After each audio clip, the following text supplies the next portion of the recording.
اللہ رب العزت کا فضل و کرم اور اس کا احسانی عظیم ہے کہ اس پاک پروردگار نے ہمیں ماہ رمضان جیسے عظیم الشان مہینے کی خوشخبری اور ماہ رمضان دیکھنا نصیب فرمایا۔ خدائے رحمان عز و جل کا کروڑ کروڑ احسان کہ اس نے ہمیں ماہ رمضان جیسے عظیم الشان مہینے سے سرفراز فرمایا۔ ماہ رمضان کے فیضان کے کیا کہنے، اس مبارک مہینے کی ہر گھڑی رحمت بھری ہے۔ رمضان المبارک میں ہر نیکی کا ثواب 70 گنا یا اس سے بھی زیادہ بڑھا دیا جاتا ہے۔ خوش نصیب مسلمان ماہ رمضان کو غفلت میں نہیں گزارتے، عبادت میں گزارتے ہیں، توبہ اور استغفار کرتے ہیں، اللہ کی رحمتوں سے حصہ پاتے ہیں۔ ماہ رمضان میں نفل کا ثواب فرض کے برابر اور فرض کا ثواب 70 گنا بڑھا دیا جاتا ہے۔ حدیث پاک کے مطابق ماہ رمضان کے روزہ دار کے لیے مچھلیاں افطار تک دعائیں مغفرت کرتی رہتی ہیں۔ کیسا خوش نصیب ہے وہ بندہ جس کے لیے سمندر کی مچھلیاں استغفار کریں، جس کے لیے اللہ کی مخلوق دعا کرے، اللہ کی رحمتیں جس پر چھما چھم برس رہی ہوں۔ اور کیسا بدنصیب ہے وہ بندہ جو ماہ رمضان کو پائے، ماہ رمضان اسے نصیب ہو، لیکن اس کے باوجود ماہ رمضان میں وہ روزے نہ رکھے، ماہ رمضان کو اپنی غفلت کی وجہ سے، سستی کی وجہ سے گناہوں میں گزارے، ماہ رمضان کا ادب اور احترام نہ کر سکے۔ ایسا بندہ یقیناً کل قیامت کے دن بہت زیادہ شرمندگی اور پشیمانی محسوس کرے گا۔ ہمارے کریم آقا صلی اللہ علیہ وآلہ وسلم ماہ رمضان سے بڑی محبت فرماتے، کیونکہ یہ وہ مہینہ ہے جو بندوں کی بخشش کا مہینہ ہے، جو بندوں پر رحمت کا مہینہ ہے، جو بندوں کے عذاب جہنم سے رہائی کا مہینہ ہے۔ ماہ رمضان میں اس امت کو اللہ تبارک و تعالیٰ کی طرف سے وہ چیزیں ملی ہیں جو کسی اور مہینے میں نہیں ملی، جو کسی اور امت کو نہیں دی گئی۔ کریم آقا صلی اللہ علیہ وآلہ وسلم کا فرمان ذیشان ہے، میری امت کو ماہ رمضان میں 5 چیزیں وہ دی گئیں جو مجھ سے پہلے کسی نبی کو نہیں دی گئیں۔ پہلی چیز فرمایا، جب رمضان المبارک کی پہلی رات آتی ہے تو کریم اللہ میری امت پر رحمت کی نظر فرماتا ہے، اور اسے کبھی بھی جس پر اللہ رحمت کی نظر فرمائے پھر اسے کبھی بھی عذاب نہ دے گا۔ دوسری فضیلت اور اس امت کی دوسری خصوصیت جو رمضان میں اللہ کریم کی طرف سے اسے عطا کی جاتی ہے، فرمایا شام کے وقت جب افطاری کا وقت ہوتا ہے، روزہ دار کے منہ سے جو بھوک کی وجہ سے سمیل نکلتی ہے، جو بو نکلتی ہے، رب کے ہاں وہ بو فرمایا مشک کی خوشبو سے بھی بہتر ہوتی ہے۔ تیسری خصوصیت یہ فرمایا، فرشتے ہر رات اور دن روزہ دار کے لیے بخشش کی دعا کرتے ہیں۔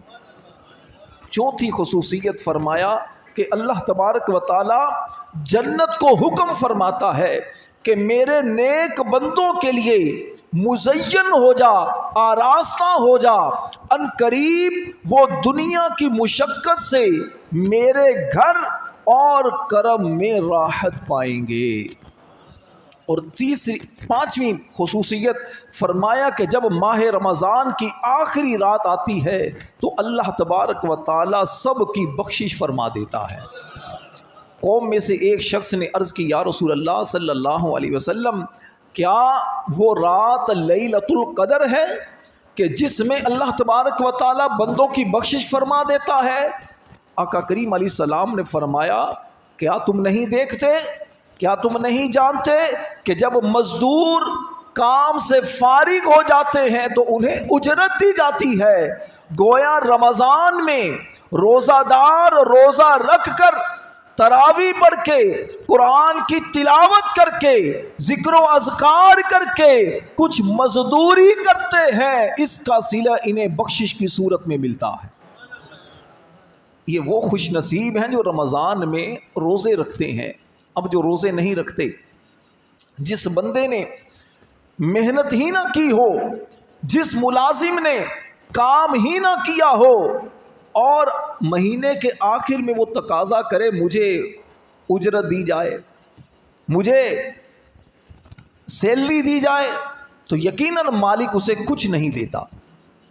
وہ جھوٹ بھی اگر بولتا ہے، نہیں میں نے تو بڑا کام کیا تھا، تو جس کمپنی میں، جس دکان میں کیمرے لگے ہوں تو مالک اس کے سامنے سارا دکھا دیتا ہے، جناب یہ دیکھیے آپ کیا کرتے رہے ہیں، ڈیوٹی پر آتے تو رہے ہیں آپ لیکن کام نہیں آپ نے کیا، تو اس بندے کو شرمندگی ہوتی ہے، سر شرم سے جھک جاتا ہے، پھر وہ سوچتا ہے کاش میں غفلت میں وقت نہ گزارتا، میں سستی میں وقت نہ گزارتا، کچھ کام کرتا تو مجھے اجرت ملتی۔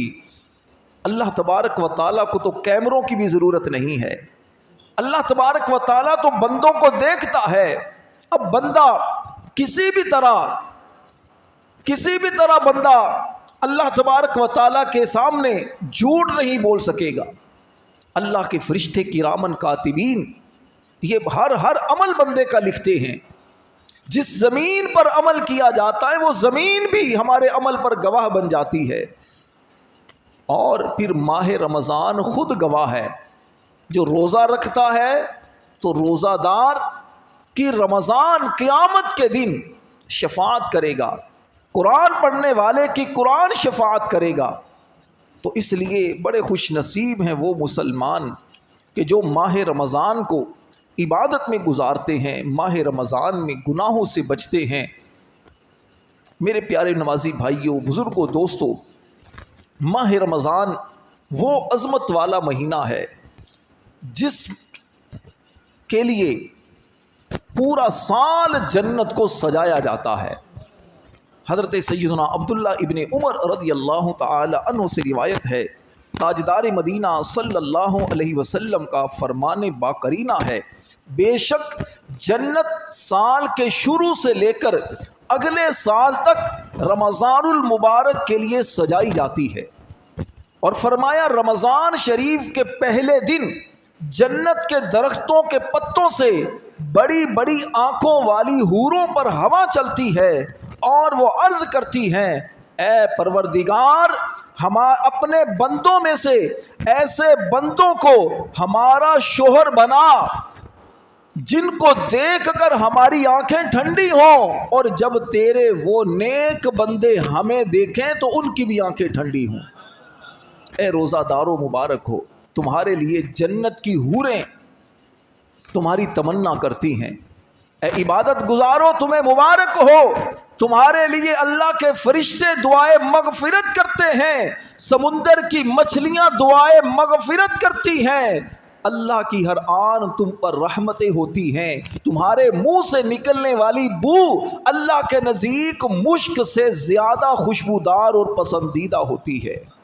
لیکن وہ لوگ جو روزہ نہیں رکھتے ان کو بھی سوچنا چاہیے، سال کے بعد ایک ہی تو مہینہ آتا ہے جس میں ہمیں روزہ رکھنا ہوتا ہے، جس میں ہمیں بھوکا پیاسا رہنا ہوتا ہے، جس میں اللہ پاک کی عبادت پر کمر بستہ ہونا ہوتا ہے، اور ہمیں یہ نہیں کہا جاتا کہ روزہ رکھ کے صرف گھر میں بیٹھے رہو، روزہ رکھ کے صرف مسجد میں بیٹھ کر قرآن پڑھتے رہو، ذکر کرتے رہو۔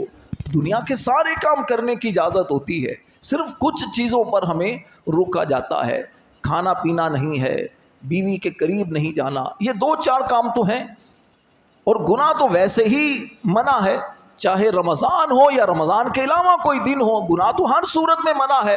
رمضان میں گناہ کرنے کا وبال زیادہ ہے کہ جب اس میں اتنی رحمتیں نازل ہوتی ہیں تو گناہ اور نافرمانی کرنے پر پکڑ بھی تو ہوگی۔ بدقسمتی سے مسلمانوں کی ایک تعداد ایسی ہے کہ جو ماہ رمضان میں بھی گناہوں سے باز نہیں آتے، معاذ اللہ ماہ رمضان کی عظمت اور اس کی حرمت کو پامال کرتے ہیں، اور ان کو پتہ تو اس وقت چلے گا کہ جب مریں گے، جب قبر میں جائیں گے، پھر سوچیں گے کاش ماہ رمضان میں گناہ نہ کرتے۔ ایک تعداد ہے مسلمانوں کی جو آج بھی ماہ رمضان کی راتوں میں کرکٹ کھیلتے ہوئے ساری رات گزار دیتی ہے، ماہ رمضان میں بھی فلمیں ڈرامے دیکھنے سے باز نہیں آتے۔ ادھر روزہ افطار ہوا، ادھر ایسا لگتا ہے جیسے شیطان ان کے اندر کا جاگ اٹھا ہے۔ تراویح کی کوئی فکر نہیں، تراویح پڑھ بھی لیں گے تو بعد میں معاذ اللہ فلم ضرور دیکھنی ہے، ضرور انٹرنیٹ پر سوشل میڈیا پر اپنی نگاہوں کو گندا کرنا ہے۔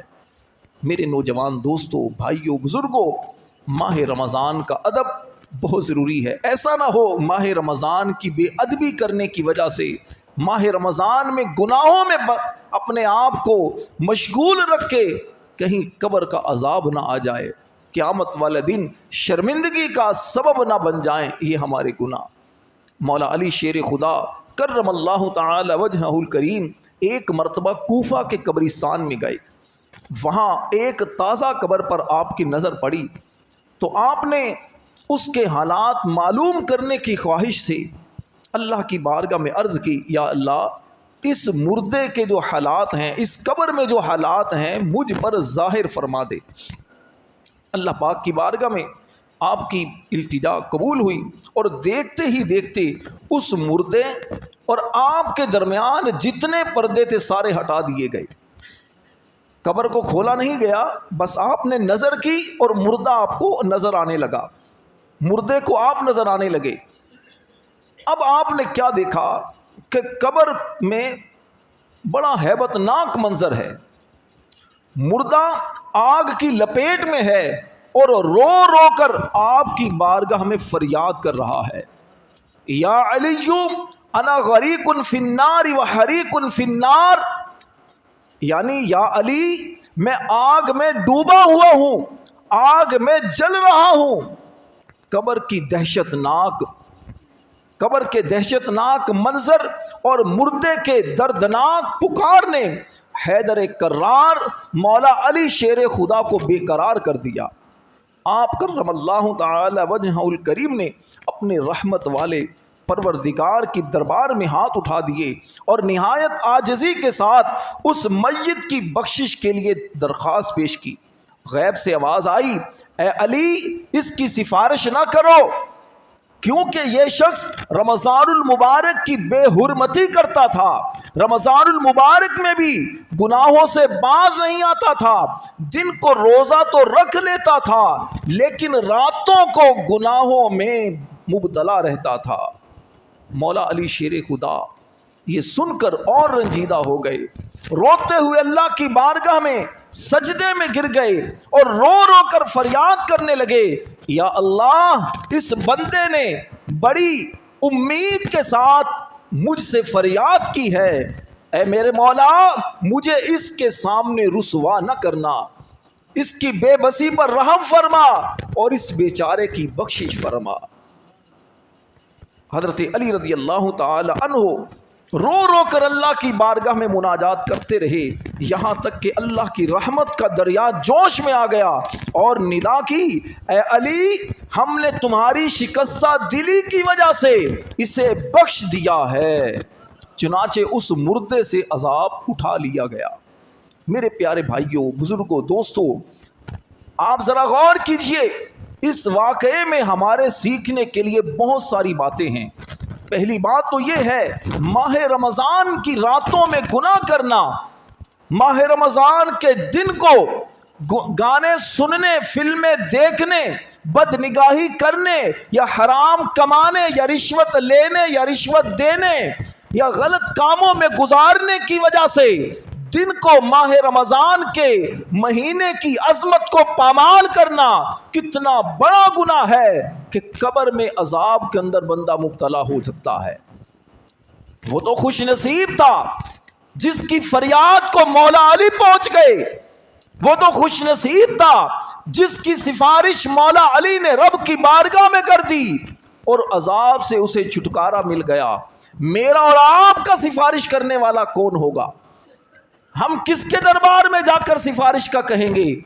اس وقت عمل تو کوئی نہیں ہوگا، اس وقت تو وہی اعمال کام آئیں گے جو دنیا میں ہم نے کیے ہوں گے۔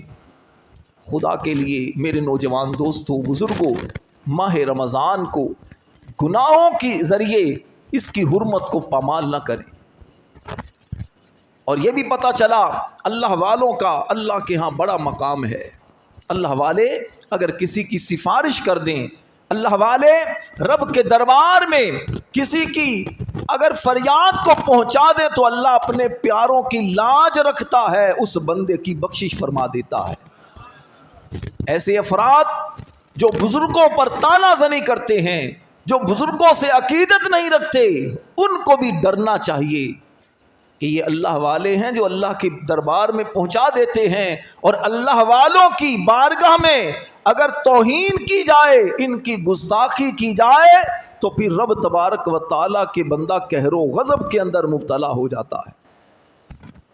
میرے پیارے بھائیوں، دوستوں، بزرگوں، ماہ رمضان کی عبادت، ماہ رمضان میں اللہ تبارک و تعالیٰ کو کثرت سے یاد کیجیے۔ ایک اور واقعہ آپ کو سناتا ہوں کہ ہم جو دنیا کے اندر مال کماتے ہیں، دنیا میں اسٹیٹس بناتے ہیں، دنیا کے اندر شہرت کمانے کے لیے بہت کچھ کر رہے ہوتے ہیں، ہمارا نام ہو، اور سب جانتے ہیں دنیا سے جانے کے بعد ہمارا مال ہمارے بچے تقسیم کر لیں گے، ہماری محبت کرنے والی بیوی کسی اور کے نکاح میں چلی جائے گی، ہم پر جان نچھاور کرنے والے دوست کسی اور کے محبوب بن جائیں گے۔ قبر میں ہمارے کام آئے گا تو ہمارا عمل کام آئے گا۔ جو دنیا میں اگر اچھے کام کیے ہوں گے تو یہ ہماری قبر میں ہمارے کام آئیں گے، ورنہ عذاب کے اندر پھر مبتلا ہو جائیں گے۔ مشہور تابعی بزرگ حضرت سیدنا سعید بن مسیب رضی اللہ تعالیٰ عنہ فرماتے ہیں، ایک بار ہم امیر المؤمنین حضرت مولا علی شیر خدا رضی اللہ تعالی عنہ کے ساتھ مدینہ منورہ کے قبرستان گئے۔ حضرت مولا علی رضی اللہ تعالی عنہ نے قبر والوں کو سلام کیا اور فرمایا، اے قبر والو، تم اپنی خبر بتاؤ گے یا ہم تمہیں بتائیں؟ سعید بن مسیب رحمۃ اللہ علیہ فرماتے ہیں، ہم نے قبر سے آواز سنی، وعلیک السلام ورحمۃ اللہ وبرکاتہ۔ کوئی کہنے والا کہہ رہا تھا، یا امیر المؤمنین، آپ ہی بتائیے ہمارے مرنے کے بعد کیا ہوا؟ مولا علی شیر خدا فرمانے لگے، سن لو، تمہارے مال تقسیم ہو گئے، تمہاری بیویوں نے دوسرے نکاح کر لیے، تمہاری اولاد یتیموں میں شامل ہو گئی، جس مکان کو تم نے بہت مضبوط بنایا تھا آج دشمن اس پر قابض ہو گئے، اب تم اپنا حال سناؤ، دنیا سے جانے کے بعد تمہارا کیا بنا؟ یہ سن کر قبر سے آواز آنے لگی، یا امیر المؤمنین، ہمارے کفن پھٹ کر تار تار ہو گئے، ہمارے بال جھڑ کر منتشر ہو گئے، ہماری کھالیں ٹکڑے ٹکڑے ہو گئیں، ہماری آنکھیں بہہ کر رخساروں پر آ گئیں، ہمارے نتھروں سے پیپ بہہ رہی ہے، اور ہم نے جو کچھ آگے بھیجا یعنی جیسے عمل کیا اسی کو پایا، اور جو کچھ پیچھے چھوڑا ہے اس میں نقصان اٹھایا ہے۔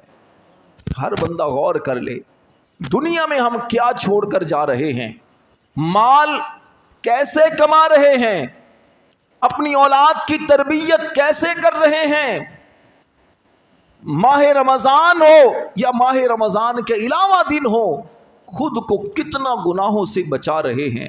ایسا اللہ نہ کرے قیامت والے دن قبر کے اندر ان گناہوں کی وجہ سے ہماری پکڑ ہو جائے۔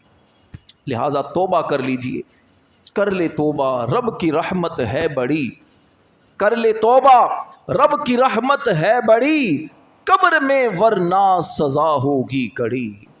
میرے پیارے بھائیوں، دوستوں، بزرگوں، مسلمان ہونے کے ناطے ہم سب پر پہلا فرض نماز ہے، مگر افسوس آج ہماری مسجدیں نمازیوں سے ویران ہو چکی ہیں۔